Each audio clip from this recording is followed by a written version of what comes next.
Hey guys, welcome back to Smart Learner Hub. जो आज हम इस वीडियो के इस चैप्टर का सेकंड पार्ट इस वीडियो में कवर करेंगे।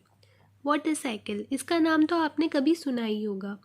वाटर साइकिल का दूसरा नाम होता है हाइड्रोलॉजिकल साइकिल, जिसे हम वाटर को बहुत सारी जगहों पे, जैसे कि वॉशिंग के लिए, कपड़े धोने के लिए, नहाने के लिए और भी बहुत सारी जगहों पे यूज़ करते हैं, बहुत सी जगह। तो क्वेश्चन ये अराइज होता है कि वाटर का अमाउंट जो है वो कांस्टेंट कैसे रहता है हमारी अर्थ पर। इसका आंसर है water cycle, the water cycle. Now disappearing trick of water. कभी आपने देखा है कि कभी फर्श में पानी गिर गया हो और वो अपने आप गायब हो जाता है। Similarly water disappear from wet cloth as they dry up. और इसी तरीके से जैसे कि कुछ अगर कपड़े आपने सुखाने डाले हैं तो उसका पानी अपने आप गायब हो जाता है। Water from wet roads, rooftop and few other places also disappear after the rains. और कुछ जैसे हमारी छतों पर और रोड्स का पानी अपने आप सूख जाता है बारिश के कुछ देर बाद। तो आप लोगों ने कभी सोचा है कि where does this water go, ये पानी कहाँ चला जाता है? आपको क्या एक्टिविटी 6 याद है जो चैप्टर 5 में हमने की थी? In which water with salt dissolve and it was heated, what did we find? The water evaporated and the salt was left behind. जब हमने वाटर और सॉल्ट को हीट किया था तो वाटर इवेपोरेट हो गया था, गैस बन के ख़त्म हो गया था और उसमें सिर्फ हमारा सॉल्ट बच गया था। This activity give us an idea that on heating water changes into vapour and also realize from this activity that water vapor does not carry away the salt with it. इससे हमें ये पता चलता है कि वाटर वेपर जो है वो सॉल्ट को कैरी नहीं करता अपने साथ और वो सॉल्ट वहीं रह जाता है। Water vapour so form become a part of air and cannot usually be seen. Also found that heating is essential to convert water into vapour. और हमें ये भी पता चलता है कि हीटिंग भी ज़रूरी है वाटर को वेपर में चेंज करने के लिए। However we are seen that water changes into vapour also from field, roof, tops and other land areas। उन जगहों से भी पानी गायब हो गया। हमने ये भी पढ़ा था चैप्टर 5 में कि जो सॉल्ट होता है, जो हम पानी से water from the seas left in shallow pits to let the water evaporate. और जो सॉल्ट है वो वहीं पे रह जाता है। From where does this water get heated, it's need to evaporate. अब हमें ये पता करना है कि हमारा जो वो पानी है वो उसको हीट कहाँ से मिलती है। Now we will do and discuss activity 2। Take 2 similar plates. आपको एक जैसी 2 प्लेट्स लेनी है, उनको जो है सनलाइट, एक को रखना है सनलाइट में और दूसरा जो है उसको रखना है आपको शेड में, मतलब छाँव में। और उनमें दोनों में एक बराबर पानी डालना है। आप किसी बॉटल के ढक्कन से नाप के भी डाल सकते हैं। Make sure that water does not spill over. और कोई ऐसी प्लेट लिएगा जिसमें से पानी ना निकले।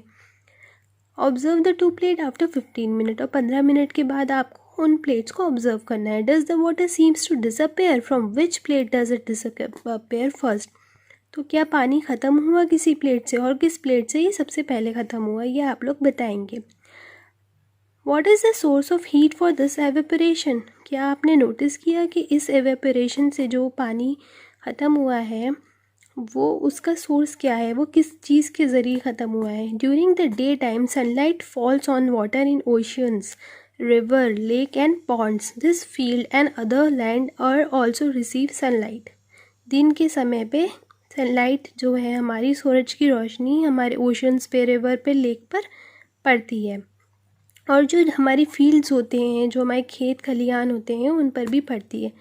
As a result water from all these places continuously change into vapour. और इसकी वजह से सारा जो पानी है वो वेपर में चेंज हो जाता है, यानी कि भाप बन जाता है। However the salt dissolve in water are left behind. और जो उसका सॉल्ट होता है वो वहीं रह जाता है। In activity 2 did you find that water also disappear from the plate in Here is one picture. लगता है कि जो सनलाइट होती है वो दिन के टाइम पर क्या वहाँ तक आपकी प्लेट तक भी पहुँची? Yes. During the day time all the air surrounding us gets heated, और जो एयर होती है आसपास की वो उससे क्या करती है, उसको हीट कर देती है, गर्म कर देती है. This warm air provide heat for evaporation in water in the shade, और जो आपका शेड वाला भी वाटर है वो भी एवेपोरेट कर जाएगा गर्म हवा से. Thus evaporation take place from all open surfaces of water. इसकी वजह से एवेपोरेशन ओपन सर्फेसेस, जहाँ जहाँ खुला हुआ है पानी वहाँ से होता है. As a result water vapour get continuously added to air. However evaporation of water is slow process, जबकि एवेपोरेशन जो होता है वो एक बहुत स्लो प्रोसेस होता है. That is why we rarely notice its loss from a bucket full of water. इसकी वजह से हम उसको आसानी से नोटिस नहीं कर पाते. In sunlight evaporation take place faster on heating water on a burner. It evaporation take place even faster. अब जैसे सनलाइट में हम देखेंगे तो वो बहुत धीरे धीरे से होता है. इसी तरीके से अगर हम गैस जला के एकदम पानी रख दें तो वो बहुत तेज़ी से होने लगता है. Is there any other process through which water vapor get transfer into air? क्या कोई और भी प्रोसेस है जिससे वाटर वेपर जो है एयर में ट्रांसफ़र हो जाता है? Loss of water by plants. You have learn in chapter 7 that plants need water to grow. हमने चैप्टर 7 में ये आप लोगों ने पढ़ा था कि प्लांट्स को क्या चाहिए होता है? पानी बड़े होने के लिए. Water plants use a part of this water to prepare their food. जो प्लांट्स होते हैं वो उस पानी को यूज़ करते हैं अपने खाना बनाने के लिए. Buju has been reading about transpiration. He asked himself, how much water is lost through transpiration by wheat plants that give us 1 kilogram of wheat? He found out that this is nearly 500 liters, that is roughly 25 large size bucket full of water. Can you now imagine the amount of water lost by plants, all of the forest crops and grassland together? Plants जो हैं वो उस पानी से खाना बनाते हैं और कुछ पानी को रिटेन करते हैं, उसको अपने अंदर रखते हैं उनके डिफरेंट पार्ट्स में. Remaining parts of this water is released by the plants into air. और जो रिमेनिंग पानी होता है वो उसके पार्ट्स के थ्रू एयर में रिलीज हो जाता है एज वाटर वेपर के फॉर्म में through the process of transpiration की प्रोसेस के through. Do you remember observing transpiration of water by plants in activity 4 in chapter 7?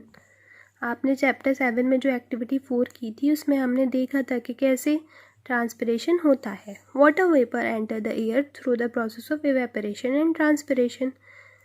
Is it lost forever? No, we get it back again as we see. How are clouds form? Activity 3. Take a glass half filled with water. एक glass लीजिए उसमें आधा पानी भरिए. Wipe the glass from outside with a clean piece of cloth. उसको साफ करिए बाहर से साफ कपड़े से. Add some ice into the water. Wait for 1 or 2 minutes. Observe the change that take place on the outer surface of the glass. अगर आपने उसमें 1 आइस क्यूब डाला from where do you water drops appear on the outer side of the glass. The cold surface of a glass containing ice water cools the air around it, and the water vapor of air condenses on the surface of the glass. We notice this process of condensation in activity 7 in chapter 5. जैसे कि हमने डाला तो जो आपने देखा होगा कभी कभी हम लोग कोल्ड ड्रिंक वगैरह भी पीते हैं तो उसकी कुछ बूंदे उसके सरफेस पे आके लग जाती हैं वाटर वेपर की. पहेली has notice due on leaves of grass on winter morning. पहेली ने देखा कि सर्दियों के दिन में कुछ इसी तरह की बूंदें ग्रास पर भी होती हैं विंटर्स में. Did you notice something similar on leaves और metal surface like iron grills and gates on a cold morning? This is also due to condensation. Do you see this happening on hot summer morning? कभी आपने गर्मियों में भी ऐसा होता हुआ देखा है? The process of condensation play an important role in bringing water back into the surface of earth. How does it happen? As we go higher from the surface of earth, it gets cooler. जो process होता है condensation का वो बहुत important part होता है जो कि हमारा पानी को वापस अर्थ के सरफेस पे लेकर आ जाता है। ये कैसे होता है? एज वी गो हायर, जैसे जैसे हम ऊपर की तरफ जाते हैं हमारा सरफेस अर्थ का जो है वो ठंडा होता रहता है। व्हेन एयर मूव्स अप, और जैसे कि हवा चलती है और ऊपर की तरफ जाती है, it gets cooler and cooler, वो ठंडी और ठंडी होती रहती है। At sufficient height the air becomes so cool that the water vapour present in it condenses to form tiny drops of water called droplets. और जैसे कि वो और ऊपर जाते हैं तो वो इतने ठंडे हो जाते हैं कि वो एक किस चीज़ की टाइनी छोटी छोटी बूंदों के फॉर्म में बन जाते हैं, जिसको हम क्या कहते हैं? Droplets. It is these tiny droplet that remain floating in air and appear to us as cloud. और जो ऊपर हवा में जो होती हैं, जो कि हवा में ऐसे करके तैरती रहती हैं और वो हमें एक क्लाउड की फॉर्म में दिखती हैं। So it happens that many droplets of water come together to form larger sized। और ऐसा होता है कि बहुत सारी ड्रॉपलेट्स मिलके एक साथ क्या एक लार्ज साइज ड्रॉप बनाती हैं वाटर की। Some drop of water become so heavy that they begin to fall. और कभी कभी वो इतनी हैवी हो जाती हैं कि वो फिर गिरना शुरू कर देती हैं। These falling drops of water are what we call rain. और जो पानी की बूंद की फॉर्म में ऊपर से गिरती हैं उनको कहते हैं rain. In special condition it में ऑल्सो फॉल एज हेल और स्नो। और कुछ कुछ कंडीशंस में ये हेल और स्नो के फॉर्म में भी गिरती हैं। एज दस water in the form of vapour goes into air by evaporation. इस तरह से पानी जो है वो कैसे जाता है? एवेपोरेशन की प्रोसेस के थ्रू किस में जाता है? हवा में। And transpiration form clouds. Transpiration की वजह से क्या होता है? क्लाउड्स बनते हैं। And then come back to the ground as rain, hail और स्नो। और वो वापस आ जाता है ग्राउंड पर कैसे, किस फॉर्म में? रेन, बारिश, हेल और स्नो के फॉर्म में। 3.4 back to the oceans. What happened to the water that rain and snow bring to different regions of earth? और जो पानी आता है वापस अर्थ पे उसको क्या होता है? जैसे कि वो रेन के थ्रू अगर अर्थ पे आ रहा है तो उसके साथ क्या होता है? Almost all land surfaces are above the level of ocean. जो भी लैंड सर्फेसिज होते हैं वो हमारे ओशन से ऊपर होते हैं। Most of the water that fall on land as rain and snow sooner or later goes back to the ocean. This happens in many ways. और जो कि पानी लैंड पर आता है रेन और स्नो की फॉर्म में, वो वापस चला जाता है ओशन में आगे या पीछे करके। और ये बहुत तरीक़ों से होता है। Snow in the mountains melt into water. This water flows down the mountain in the form of streams and reverse. जो बर्फ़ की फॉर्म में माउंटेन से मेल्ट करके पानी बन जाता है, और जो ये पानी होता है वो माउंटेन से फ्लो कर कर रिवर्स में आता है। Some of the water that falls on the land as rain also flow in the form of river and streams. और कुछ पानी जो है जो कि लैंड पर रेन की फॉर्म में आता है वो भी चला जाता है रिवर और स्ट्रीम में। Most of the river cover long distances on land and ultimately fall into a sea or an ocean. और बहुत सारी रिवर्स होती हैं जो कि बहुत लंबी लंबी होती हैं और वो जाके अल्टीमेटली किससे जुड़ जाती हैं? किसी सी या ओशन से। However water of some rivers flows into lakes. और कोई कोई सी रिवर्स का जो पानी है वो लेक्स में चला जाता है। ये figure 14.8 rain water flowing down in the form of stream or river and they are going to the sea like this. The rainwater also fill up the lakes and ponds। जो rain water होता है, बारिश का पानी होता है, वो भी लेक्स और पाउंड्स को भरता है। A part of rain water get absorbed by the ground and seems to disappear in the soil. और कुछ पानी जो है वो हमारी ज़मीन में चला जाता है, मिट्टी उसको अपने अंदर ले लेती है। Some of this water is brought back to the air by the process of evaporation. और इसी तरह से कुछ पानी वापस हवा में आ जाता है। कौन से प्रोसेस से? इवेपोरेशन एंड ट्रांसपिरेशन के through.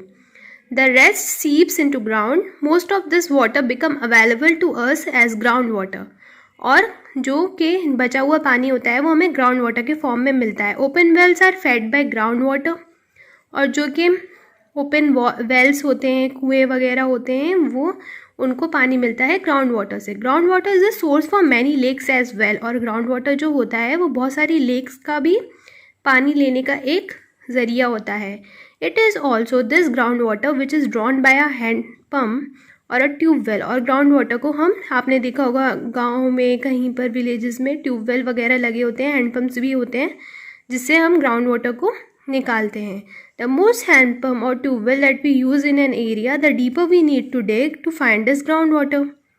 The loss in the level of ground water due to over use is worrisome. और हमारा कुछ ज़्यादा ही यूज़, पानी को वेस्ट करने की वजह से बहुत ज़्यादा चिंताजनक बात है।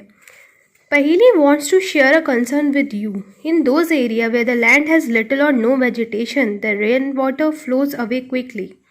अब पहेली को थोड़ी सी एक परेशानी है, उसको किसी चीज़ की टेंशन है कि कुछ एरियाज़ में ऐसा होता है जहाँ पे बिल्कुल लैंड पर बहुत कम खेती बाड़ी है, और जो रेन वाटर है वो बहुत जल्दी फ्लो अवे कर जाता है। Flowing rain water also take the top layer of soil away with it, और जो उसकी जो टॉप लेयर होती है सॉइल की वो भी ले जाता है।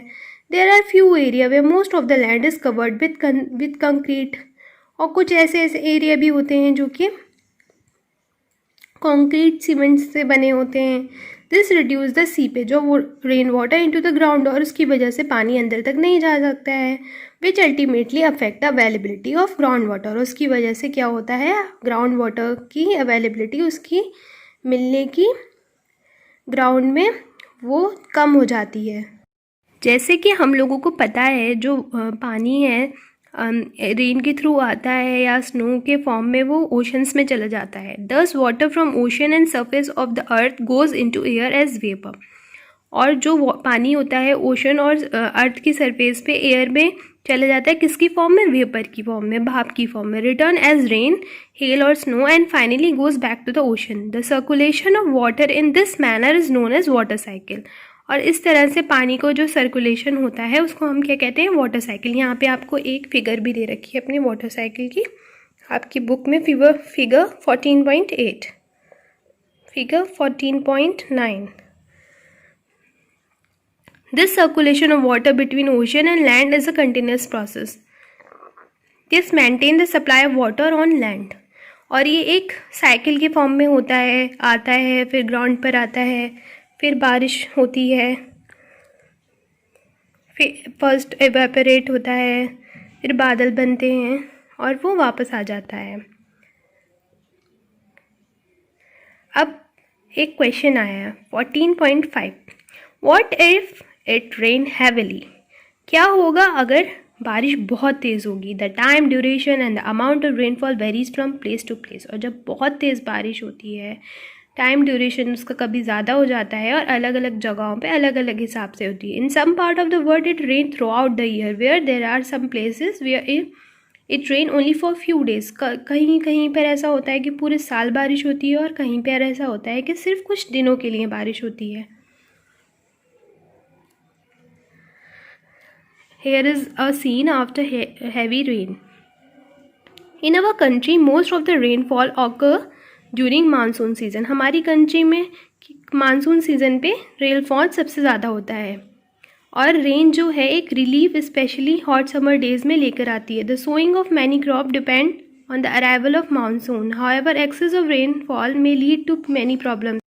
Here is a scene of flooded area given in your book, figure 14.11। जब ज़्यादा बारिश होती है तो उसकी वजह से क्या होता है, वाटर लेवल राइज कर जाता है रिवर्स में, लेक्स में और पॉन्ड्स में, और जिसकी वजह से क्या होता है, वो फैल जाता है दूसरी एरियाज़ में, और जो क्रॉप फील्ड होती हैं, फॉरेस्ट विलेजेस, वो जो हैं वो सब ज़्यादातर क्या होता है, वो पानी में डूब जाती हैं। और हमारी कंट्री में फ्लड की वजह से बहुत ज़्यादा डैमेज होता है क्रॉप्स को, हमारे एग्रीकल्चर को, डोमेस्टिक एनिमल्स को, जो कि हमारे पालतू जानवर होते हैं, हमारी प्रॉपर्टी को और ह्यूमन लाइफ को। During flood the animal living in water also get carried away with the water. और जो एनिमल्स रह रहे होते हैं उस पानी में, वो भी इधर से उधर चले जाते हैं, और वो कहीं पर ट्रैप भी हो जाते हैं लैंड एरियाज़ में, और उसकी वजह से वो क्या होता है, वो मर जाते हैं। And rain also affect the animal living in soil, और सॉइल के जो एनिमल्स होते हैं उनसे भी अगर एक्सेसिव रेन होगी तो वो भी अफेक्ट कर जाएंगे। Here comes what happen if it does not rain for a long period. अगर अब तो हमने बात करी कि जब ज़्यादा बारिश होगी, और अगर अब बारिश बहुत कम होगी ज़्यादा समय के लिए तो फिर क्या होगा। कैन यू इमेजिन, अगर रेन ना हो, एक साल तक बिल्कुल बारिश ना हो, the soil continue to lose water by evaporation, और जब धूप पड़ती रहेगी तो इवेपोरेशन और ट्रांसपिरेशन के थ्रू पानी तो चला जाता रहेगा एयर में। Since it is not being brought back by rain, और रेन की वजह से वो वापस नहीं आ रहा है सॉइल में, सॉइल और ज़्यादा ड्राई हो जाएगी, और वाटर का लेवल पाउंड्स में, रीजन्स में और सब जगह जो है वो ड्राई अप हो जाएगा, सूख जाएगा। द ग्राउंड वाटर में ऑल्सो बिकम स्केयर, और ग्राउंड वाटर का लेवल जो है वो भी जो है कमी पड़ने लगेगी, जिससे एक कंडीशन ब्रॉट हो जाती है जिसको हम कहते हैं ड्रॉट। ड्रॉट का मतलब है सूखा पड़ जाना। In drought condition it is difficult to get food and fodder you might have. जब सूखा पड़ जाता है तो उसकी वजह से हमें खाने पीने की चीज़ों की कमी पड़ने लगती है। आप लोगों ने सुना ही होगा, ड्रॉट हो रहा है, कहीं पे सूखा पड़ गया इसकी वजह से कंट्रीज़ में या फिर किसी और जगह पर। Are you aware of the difficulties face by the people living in these area. अगर आप लोगों को पता है कि उन लोगों को कितनी प्रॉब्लम्स का सामना करना पड़ता है, किस तरह से वहाँ के एनिमल्स और वेजिटेशन कंडीशंस होती हैं, आप लोगों को इसके बारे में जो है फाइंड आउट करना है। अपने पेरेंट्स से बात करिए, अपने नेबर्स से बात करिए, और मैगजीन्स पढ़िए और न्यूज़पेपर देखिए कि ऐसी रीजन्स में किस तरीके से वो लोग सरवाइव करते हैं। Now very important point, how can we conserve water. जैसे कि पानी हमारे लिए बहुत इम्पॉर्टेंट होता है, तो सबसे इम्पॉर्टेंट बात क्या है हमारे लिए, सबसे ज़रूरी ये है कि हमें पानी को बचाना है, कैसे कंजर्व करना है। हमारे पास बहुत छोटा एक फ्रैक्शन है पानी का, बहुत छोटा एक हिस्सा है जो कि हमारे अर्थ पर है, जो कि प्लांट्स, एनिमल और हम ह्यूमन बींग्स को पीने के लिए हम यूज़ कर सकते हैं। बहुत सारा पानी जो है वो ओशंस में है, वो जो कि हम डायरेक्टली यूज़ नहीं कर सकते। When the level of ground water decrease drastically, और जैसे जैसे ग्राउंड वाटर का लेवल ख़त्म होता है, this can no be use in any more, और फिर हम वो भी यूज़ नहीं कर सकते। The total amount of water on earth remain the same, तो अर्थ का हमारा पानी जो है वो सेम ही रहेगा, but the water available for use is very limited and decreasing with over usage. और अगर हम पानी का ज़्यादा यूज़ करेंगे तो उसका अमाउंट हमारा कम होता चला जाएगा।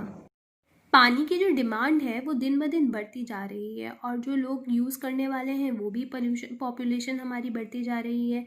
लोगों को कहीं कहीं पे ऐसा भी होता है कि एक लंबी लंबी लाइनों में खड़े रहना पड़ता है थोड़े से पानी के लेने के लिए भी, और ज़्यादा से ज़्यादा पानी यूज़ करा जा रहा है खाना बनाने के लिए इंडस्ट्रीज़ से, और इन फैक्टर्स की वजह से क्या हो रहा है, शॉर्टेज या कि पानी की कमी बहुत सारी जगहों पे हमारी कंट्री में, हमारे पूरी दुनिया में महसूस हो रही है। इसलिए बहुत ज़रूरी है कि पानी को हम बहुत ज़्यादा केयरफुली, बहुत ध्यान से यूज़ करें, और हम लोगों को पानी को वेस्ट बिल्कुल नहीं करना चाहिए। अब हम पढ़ेंगे रेन वाटर हार्वेस्टिंग के बारे में। One of the increasing the availability of water to collect rain water and store for it later use. ये क्या है, एक वे है, एक तरीका है क्या करना, वाटर को कलेक्ट करना, जमा करना रेन वाटर को, और इसको स्टोर करना आगे के यूज़ के लिए। Collecting rain water in this way is called rain water harvesting. और इस तरह से उसको कलेक्ट करके, उसको जमा करके बाद के लिए यूज़ करना, उसको क्या कहते हैं, rain water harvesting. The basic idea behind rain water harvesting is catch water where it falls. इसका मतलब ये है कि जैसे ही पानी गिरे उसको आप अपने आगे के यूज़ के लिए स्टोर करके रख लें। What happened to the rain water that falls in places that are mostly covered with concrete roads and buildings? It flow into drain, isn't it? जो कि पानी गिरता है जहाँ कंक्रीट रोड होते हैं सीमेंट से बने हुए, तो वो कहाँ चला जाता है, वो नालों में चला जाता है। From there water goes to river or lakes which could be far away. A lot of efforts will be then required to get the water back into our home as water did not seep into the ground. Here two techniques of rainwater harvesting are discussed. Rooftop hair water harvesting, यहाँ पे 2 techniques दे रखी हैं. पहला है rooftop rain water harvesting. In this system the rain water is collected from, इस तरह से छत पर उसको क्या किया जाता है, पानी को जमा किया जाता है छत पर, rooftop, to the storage tank through pipes. This water may contain soil from the roofs and need filtering before it is used. Instead of collecting rainwater in the tanks, the pipes go directly into pits in the ground and this seeps into the soil to recharge or refill the ground. और इस तरह से pipes को connect करा जाता है और हम उसको ग्राउंड को भी फिलअप कर सकते हैं इससे. सेकेंड ऑप्शन है allow water to go into the ground directly from the roadside drain that collect water. So here we complete our chapter water. This is the second part of our video. I hope you like it. Please do like, share and subscribe my channel. Thanks for watching. Stay tuned for